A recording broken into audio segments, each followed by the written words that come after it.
바울은 고린도라고 하는 도시에 1년 반을 머물면서 교회를 설립하고 확장시켰습니다. 고린도라고 하는 지역은 로마에서 동양으로 가는 길목에 있어서 상업과 무역 그리고 문화의 중심지가 되었기에 복음을 전파하기에 아주 적합한 도시였습니다. 이런 고린도 교회의 교인들에게 쓴 편지는 고린도 교회를 이루어가기 위한 구체적인 질문과 거기에 대한 해답을 담고 있습니다. 그것은 일반적인 사회의 공동체와는 다른 교회의 공동체라고 부르는 공동체는 구체적으로 어떤 특징이 있어야 하는가에 대한 해답을 주고 있습니다. 요즘에 우리가 전부 다 교회 다닌다라고 이야기를 하지만 사실은 저 사람은 왜 교회를 다니는가라고 이렇게 자세히 살펴보면 어떤 사람은 무당집에 가듯이 무언가를 빌러 가는 사람이고 어떤 사람은 마치 동호회를 다니듯이 친교를 위해서 다니는 사람들도 있어요. 모두가 교회를 다닌다고 합니다. 그런데 정작 교회라고 하는 것은 무엇이냐? 라고 하는 이야기죠. 왜냐하면 이때는 이 예루살렘 성전이 이제 완전히 없어지고 예수 그리스도를 통해서 새로운 성전, 새로 예루살렘 이것이 생겼어요. 그래서 교회는 무엇이냐라고 하는 것이 처음에 정리를 할 필요가 있다고 생각되는 바울은 이 고린도에 있는 하나님의 교회에 이 편지를 씁니다. 그러면서 이 고린도 전서의 처음에 보면은 그리스도 예수 안에서 거룩하게 여겨지고 성도로 부르심을 받은 여러분들에게 문안드립니다라고 시작을 해요. 바울은 교회를 이루고 있는 구성원들이 그저 일반 사람들이 아니라 성도, 거룩한 무리라고 하는 표현을 쓰기 시작한 겁니다. 그러면서 그 교회의 거룩함에 대해서 말을 해요. 우리가 거룩하다라고 했을 때 그건 좀 특별한 곳이야 라고 하는 생각이 더 들지만 실제로는 거룩하다는 얘기는 분리하다라고 하는 뜻이에요. 뭘로부터 분리하냐면 세상으로부터 분리되어 있다라고 하는 거예요. 세상과는 다르다라고 하는 이야기를 하고 있는 겁니다. 우리가 이 신앙을 공부를 하면서 우리는 세상의 모든 차별을 없애고 구분을 없애는 것이 우리의 목적이에요. 그런데 그 차별을 없애고 구분을 없애기 위해서 교회 안에서도 구분과 차별이 필요 없다라고 이야기하는 것은 아주 잘못된 생각입니다. 그러니까 우리가 인간들끼리에 갖는 그런 차별과 구별과 이런 것은 전부 다 없애야 되지만 그 차별과 구별을 없애기 위해 모인 사람들은 무언가가 분리되어 있어야 돼요. 너도 나도 아닌 자팡으로 섞여 있으면 그것이 결코 우리의 뜻을 이룰 수 없다는 것이죠. 그래서 바울은 여러분들은 거룩한 세상에서부터 분리된 거룩한 성도라고 이야기하는 거예요. 그것은 뭐냐면 세상 사람들은 세상에 속해 있지만 당신들은 하느님에게 속해 있다라고 하는 이야기를 하고 있는 겁니다. 성도는 이런 타락한 세상의 진리와 지혜로부터 분리되어 있어야 그 타락한 세상이 보이고 차별하는 세상이 보이게 되는 것이죠. 그 안에 같이 뭉쳐서 살면 내가 차별을 받는지 누가 차별을 하는지 무엇이 구분이 되었는지 모른다라고 하는 얘기예요. 그렇기 때문에 하나님께서는 우리를 부르셔서 구별하시고 그래서 세상과 다른 세상을 보여주시고 그렇기 때문에 그것을 기준으로 해서 보니 이 세상은 너무나 차별이 있고 심각한 죄악에 빠져 있다라고 보이는 것이죠. 바로 그것이 교회가 세상과 다른 것이다 라고 하는 이야기를 합니다. 바울은 이 세상은 그 지혜로 하느님을 알지 못한다라고 하는 이야기예요. 세상의 지혜를 가지고는 하느님을 알지 못한다고 하는 거예요. 하느님의 지혜가 그렇게 되도록 한 것이에요. 한계라는 거예요. 세상에 묻혀 있으면 그 한계를 보지 못해요. 그냥 이렇게 사는 것이, 내가 오늘 등 따숩고 배부르면 그냥 그게 다인 거죠. 남이 어떻게 되든 아무 상관이 없는 거죠. 하지만 하느님께서는 어리석게 들리는 설교를 통해, 바울의 설교라는 게 굉장히 어리석어요. 나는 등 따숩고 내 세상 나는 얼마나 행복한데 이 세상에는 너무 죄악이 많아 라고 하는 거죠. 오늘은 특별히 이태원 참사의 일주기이기도 한데, 그런 일들을 보면서 내가 거기 가서 다치지 않았으니까 괜찮아 라고 하는 생각을 하게 된다는 거예요. 하지만 뭐냐면 구별해서 이렇게 성도가 된 사람들은 하느님의 입장에서 보니까 이것은 잘못되어 있다라고 볼 수 있는 것, 그게 신앙이다. 그게 성도라. 그렇게 하느님의 입장에서 세상과 구별되어 있는 교회를 통해서 보는 것. 그럼 교회는 뭐냐? 이렇게 하느님의 거룩하신 지혜를 입은 성도들이 모여 있는 곳이 바로 교회라고 하는 이야기입니다. 그것이 하느님의 성도가 된다는 거예요. 그래서 고린도전서 6장 11절에 보면 주 예수 그리스도의 이름과 우리 하느님의 성령으로 씻겨지고 거룩하게 되고 의롭게 된 사람들이 뭐예요? 세상의 죄를 우리는 잘 몰랐는데 하느님께서는 그 죄를 씻겨줬어요. 그래서 우리가 하느님의 편에서는 거룩한 곳에 들어가게 됐어요. 그렇게 해서 하느님께서는 우리를 의롭다고 했어요. 그것이 바로 그 의로운 사람들의 모임이 바로 교회라고 하는 이야기입니다. 세상으로부터 분리된 그리스도의 교회는 교회 안에서 서로 사귐이 있어야 돼요. 그러니까 나는 교회 다니니까 나는 굉장히 의로워, 이걸로 끝나는 게 아니라 혼자서 의로울 수는 없다는 거예요. 그럼 의로운 사람들끼리 모여서 뭐를 해야 되냐? 서로 사귐이 있어야 된다는 거예요. 그러면서 바울은 이렇게 얘기해요. 여러분은 아직도 육에 속한 사람들입니다 하면서, 여러분 가운데에서 시기와 싸움이 있으니 여러분은 육에 속한 사람이고 인간의 방식대로 살아가는 거 아닙니까? 라고 해요. 그러니까 교회 다닌다고 하고 의로워졌다고 하는데 교회 안에서 싸움이 생겨요. 서로 시기하고 질투하고, 그리고 뒤에 가서 딴 말하고 하면서 누군가를 차별하고, 이런 일들이 다시 또 교회 안에서 반복되는 것, 이것에 대해서 얘기를 하는 거예요. 우리가 세상에 살면서 세상의 문화와 질서를 따르지 않을 수는 없지만 그리스도 교회는 세상과는 다른 모임이에요.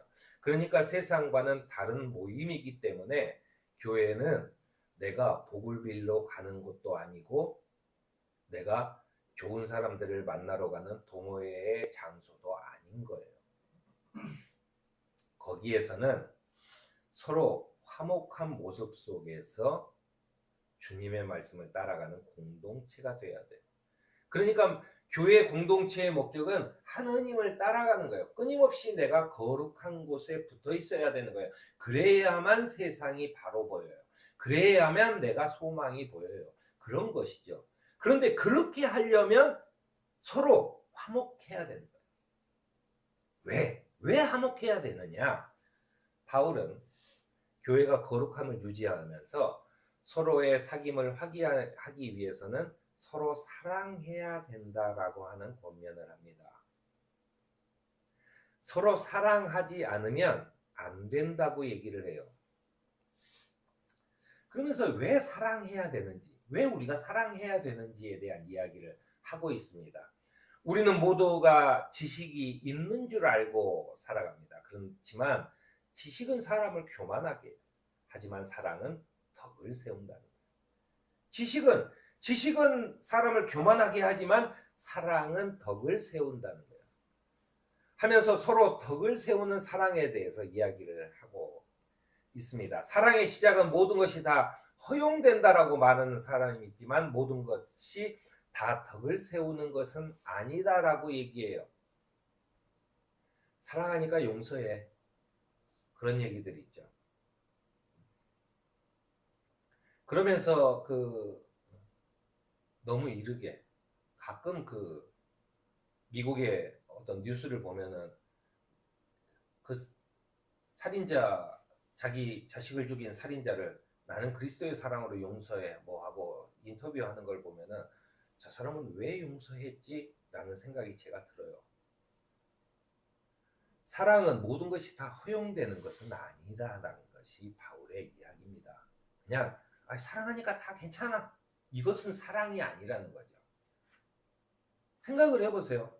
자녀가 어렸을 때 막 식당에서 이리 뛰고 저리 뛰고 그러면서 그거를 다 놔도 걔 어리니까 애가 뭐를 알겠어 다 놔도 그건 사랑이 아니에요. 왜 사랑이 아닙니까? 그렇게 날뛰다가 애가 뜨거운 것을 만지거나 어떤 것을 만져서 다치게 되면 그거 안 되죠. 사랑이라는 것은 모든 걸 다 허용하는 게 아니에요. 때로는 강하게 하지 말라고 얘기해야 되는 것이죠. 그게 사랑인 거죠. 바울은 이것을 얘기하고 있습니다. 고린도 전서에서. 그러면서 아무도 자기의 유익을 취하지 말고 남의 유익을 추구하라고 이야기를 하는 거예요. 다른 사람의 유익을 추구하는 것이 사랑의 첫 번째임을 강조하는 것입니다.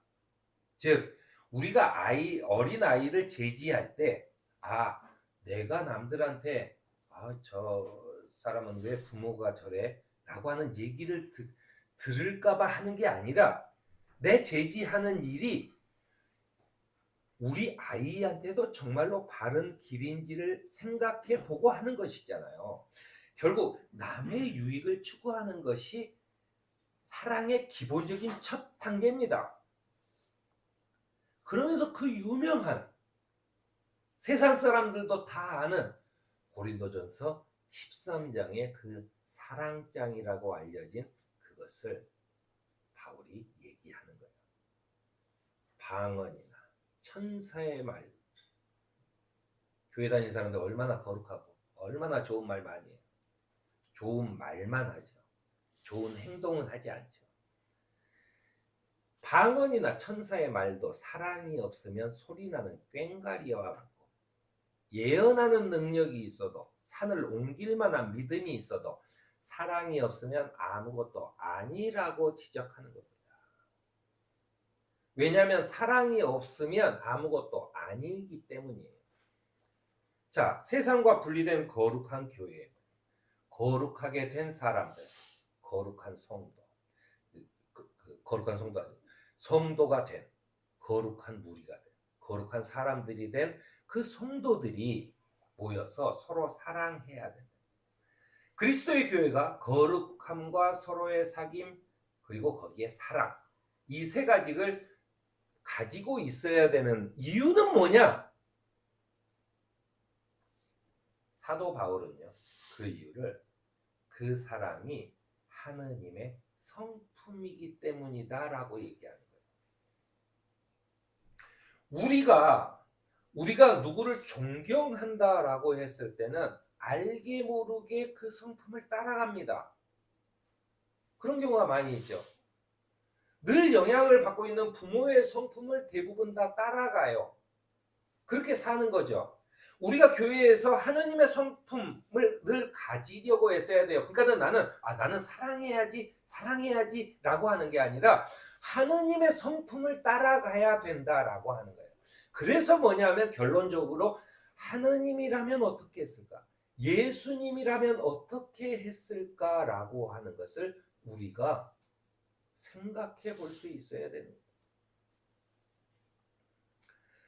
우리는 하나님께서 거룩하시고 우리를 하나님으로 묶으시고 사랑이시라는 사실을 잘 알고 있습니다.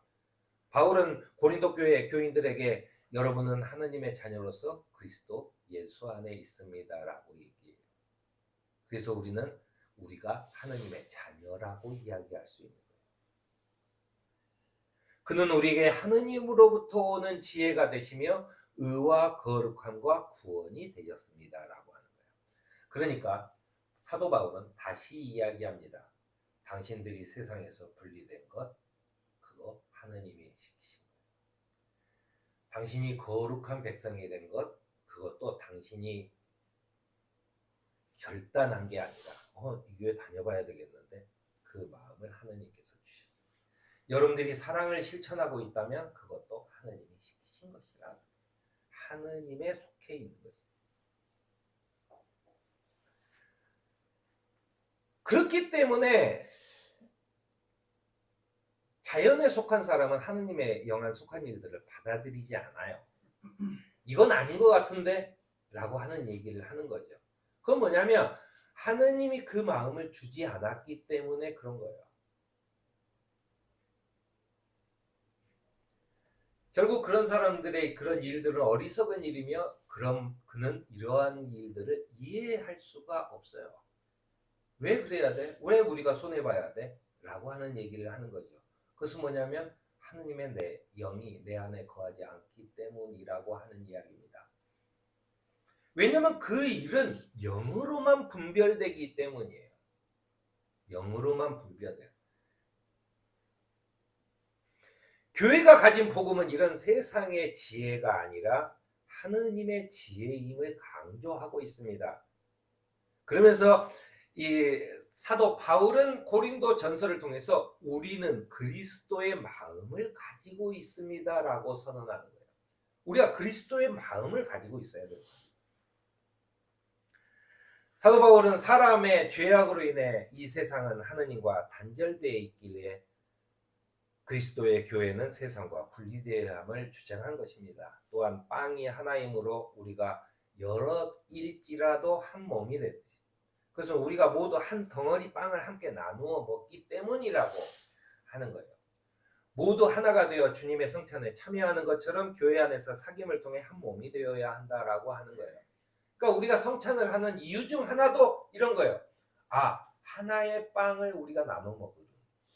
그러므로 우리는 하나이고 그리스도와 같이 피와 살을 나눈 형제이고 자매이고 그렇기 때문에 우리는 그리스도의 마음을 본받아서 우리는 그의 사랑을 내 사랑을 실천하는 게 아니에요. 내 사랑을 실천하는 게 아니라 그의 사랑을 실천하는 것이다 라고 하는 것을 그때마다 내가 다시 다짐하는 시간이 된다라고 하는 이야기입니다.